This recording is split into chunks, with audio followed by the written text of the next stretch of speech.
we will be shining a spotlight on who you really are. You think sometimes that the negative emotion that you feel is because you're looking at a condition or a circumstance that isn't pleasing. Someone said, my lover left and I am sad. And we said, no, you're not. And she said, my lover left and now I'm sad. And we said, no, you're not. Abraham, what's wrong with you? Can't you hear? My lover left and now I'm sad. And we said, no, you're not. She said, all right, I wasn't sad. My lover left. Now I'm sad. I'm sad because my lover left. And we said, we know that's how it seems, but you're sad because you're focused upon the absence of a lover, when in your vibrational reality is the presence of a lover. And what you want is the presence of a lover. And when you focus upon the absence of a lover, you tear yourself apart. And that's why you feel this negative emotion. You are assigning this sadness to someone else's behavior. We are assigning this sadness to your behavior. We are assigning this sadness to your inability to focus inside the vortex. That's hard to hear. Esther doesn't even want to hear that. Please give me just a little bit of, can't the universe just make me the one exception just this one time? Can't I focus upon the absence of what I want without it being my fault? Can't it be the fault of the person who is displaying the behavior that I'm focused upon? We say, well, that's conditional love if we've ever heard it. Now what are you going to do? Try to control the world so that you can feel better? Oh yeah, that is what you try to do, isn't it? That is what you try to do, but it isn't working out, if you noticed. You have a war on drugs and a war on terrorism and a war on cancer and a war on teenage pregnancy and a war on, and they're all getting bigger because when you push against unwanted things, you hold yourself outside the vortex where the solution is. And this is the most important thing that we want you to hear. Oh, hear this. We'll say it again and again until you get it. When your life and what you're sifting through the contrast helps a problem to come into focus, the whole time that problem is coming into focus outside the vortex for you, oh, you're going to love it. The solution is coming into focus inside the vortex. Thought for thought, point for point. Little problem, little solution. Bigger problem, bigger solution. Boom, boom, boom, boom, boom, boom, boom, boom, boom, boom, boom, boom, boom. We're not kidding you. In every moment that through life you, blessed beings that you are, have carved out and defined with great detail the problem, without even knowing it, you've been carving out with great detail the solution. You just haven't known it because while you're beating the drum of the problem, you don't have access to the solution.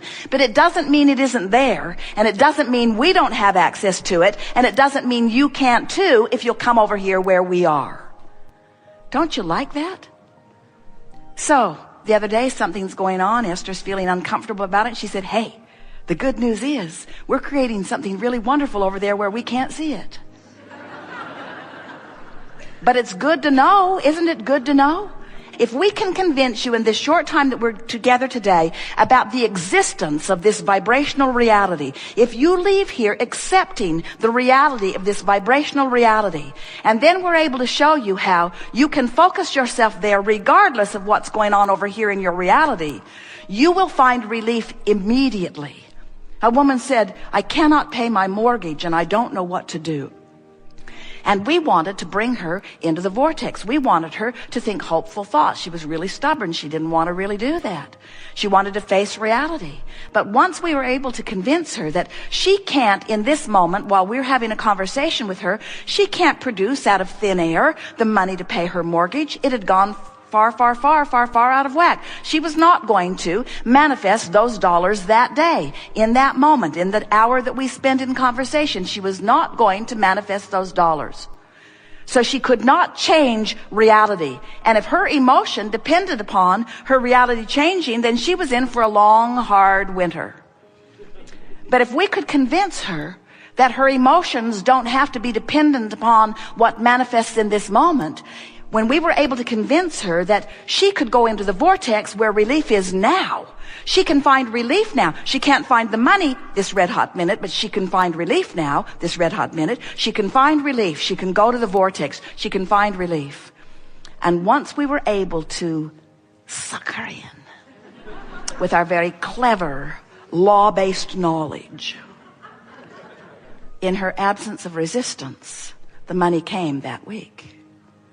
When you release resistance, you release the only thing that is holding you apart from what you want. The difference is, so many humans aren't willing to release resistance until the help comes. They say, I want to be over there. And we say, what's over there? And they say, I don't know, I'm over here. We say, well, what would it be like over there? I don't know, I'm over here. Well, try to think about what it's like over there. I can't. I'm so unhappy about what's over here. We say, well, if you could just think about what's over there, you could shift the way you feel. And then vibrationally speaking, you'll be over there, and then everything else will follow. Now, bring it to me while I'm over here, and then I'll go over there. That's sort of what most people say. Show it to me. Show me the money. Show it to me, and then I will have a emotional response to what is. And we say, that really is the opposite of what the art of allowing is. The art of allowing is finding a way of allowing alignment regardless of what's going on in reality. It's also what unconditional love is. I'm going to find alignment with the love that is me, regardless of the condition that's going on. I'm going to discover unconditional love. I'm going to discover unconditional alignment. I'm going to discover unconditional releasing of resistance. I'm just going to let it go because it doesn't feel good. I'm going to let it go because it doesn't feel good. But you know, we've never seen anyone that could let something go without finding something else. When you say, I'm not going to think about that thing that I'm thinking about anymore, you're thinking about that thing that you're not going to think about anymore. And then you say to your friend, help me not think about this. About what? About that. I don't want to think about that anymore. Why don't you want to think about that? Because it doesn't feel good when I think about it. Well, what's wrong with thinking about it? Well, it just doesn't feel good. And when I think about that, it keeps me from what I want. Well, then you shouldn't think about that. I know I'm trying not to think about that, but I'm thinking about that. I wish I didn't think about that. If that thing wasn't so big. You know, that thing's been there for so long. Have I told you how long that's been there? That's been dogging me for as long as I can remember. And the more you talk about what you're not going to think about, the bigger it gets, and the more you use it as your excuse not to go into the vortex. Where if instead of not thinking about that thing you're not going to think about, which just causes you to think about that thing that you're not going to think about, you would try to think about something else.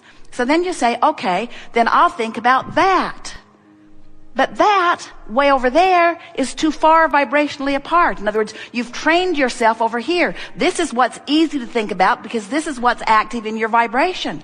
So we want you to be nice to yourselves when you say, I'm thinking about this, but I'm not thinking about it as much. And I can't think about that because I've trained myself to think about this. What you want to do is think about this a little closer to what you really want. Think about this. In other words, move incrementally. Just reach for the best feeling thought that you can find from where you are until you train yourself into the vicinity of your vortex. This vortex of creation, do you accept its reality? Doesn't matter if you do or not, it is reality. The larger part of you is there, even in your ignorance of it. There it is with everything you want. And this vortex, this edge of the vortex is somewhere on the emotional scale between hope and belief. That's where it is. So if you're over here in fear, you're nowhere near the vortex. And even though the vortex is calling you, it's pulling you forward. When you go from despair and the vortex gets hold of you a little bit and pulls you forward, you end up in revenge. And you say, oh, that doesn't feel very vortex-like. We say, yes, it does. It's closer. It's closer to the vortex than you were. When you allow yourself to move from revenge into hatred and hatred into anger and anger into less anger, into frustration, into overwhelmment, when you get in the vicinity of hope, now the vortex will take you right in and show you something to make a believer out of you. In other words, when you allow yourself to get into the vicinity of the vortex will help you to believe. So what we really want to talk about in this gathering, because most of you are not over there in despair. Most of you hang around with the low end of your vibration somewhere in the vicinity of overwhelmment. Oh, you dip into anger occasionally, sometimes despair, but your set point on your emotional scale is somewhere between overwhelmment, dipping into some anger, and hope. That's where most of you are hanging out. Occasionally you go right into the vortex, but you don't stay there very long. When Esther first began receiving us, she wasn't receiving us in this way. She was receiving us through typing. And she already was a very fast typer. She had won contests at 120 words a minute. So she was really good on the keyboard. And so when we began flowing through her, she could keep up with us pretty well. And then one day she said, it was before computers. It was in the days of the IBM Selectric typewriter. And Esther said, Abraham, I think I'm going to get a word processor. And do you think it's a good idea? And we said, stay with what you have, because the physical, kinesthetic sense of well-being that you have is important before this in the vortex stuff starts flowing through you. So in the same way that you want a DVD 1 and a DVD 2, where you're wanting to teach the mechanics of pitching, you're wanting to teach getting your body into shape, you're wanting, in other words, there is this physical part of everything that when that physical part is in place, there's an enhancement to your belief that makes you then more expectant of being able to deliver the dreams that you have identified. Okay. So what we're really getting at here with all of this is that, and what this gathering has really been about in a way that no other gathering has been as clearly, is that yes, you are vibrational beings first and foremost. But yes, you are here in this physical body with enormous reason. And yes, in this physical body, you are causing an expansion of the whole of that which you are. And in the blending of the non-physical you and the physical you, in the blending of the emotional you and the physical you, there is a satisfaction in life that cannot be achieved by being only non-physical or by being only physical. In other words, an intertwining of all that we all are is necessary for the joyful experience that you've come forth to live. Okay. And so what we really want to say to you in a way that we think you can hear it now more clearly than ever before is all of these processes that we offer were for the sake of sort of training your ability to focus. In other words, to show you that you have the ability of complaining or praising, that you have the ability of leaning negative or leaning positive, that you have options, and you've shown yourself that you have those options. But now, the emphasis that we are really encouraging to you, and we spoke about this earlier, is use any excuse in the world that you can to get in the vortex. Don't stand outside the vortex with your issue, determined that you're going to fix this issue so that you can get in the vortex. Instead, use anything, and you have endless things. That's what the dolphins are about for you. They're showing you, look, you're in the vortex. Look, you're in the vortex. Look, we're in the vortex. Look, this is the vortex. Look, this is the vortex. Use anything and everything that you can to get into the vortex. And then everything else will take care of itself. Okay. If you let your undivided attention and your dominant intention, the thing that matters more to you than all other things put together, to get in the vortex, to consistently get into the vortex, and to milk it when you're there. Okay. If you let being in the vortex be what matters most, all of those problems that have produced all of these solutions will appear to you. Yeah. In other words, and it takes the trying out of it, because you don't have to try to get in the vortex when you swim with those dolphins. No way. There's no effort there. You're just in the vortex. But there's something in this physical world that says, because it's easy, or even more, because it's joyful, you must not be paying enough price. You're supposed to suffer. You should get on that pitching mound and pitch until your arm aches. You should get on that focus wheel that Abraham has offered and practice it until your mind is numb. In other words, you should do all of these exercises. You should suffer your way into the vortex, is what humans want to say. And we say, no, just get in the vortex. Use the easiest thing in the world that you can to do to get in there. Focus, think it, do it, drink it, whatever it is, get in the vortex. Get in the vortex, get in the vortex. And as you consistently do it, it is our promise to you that the universe will deliver to you the path to all the dreams that you have dreamed.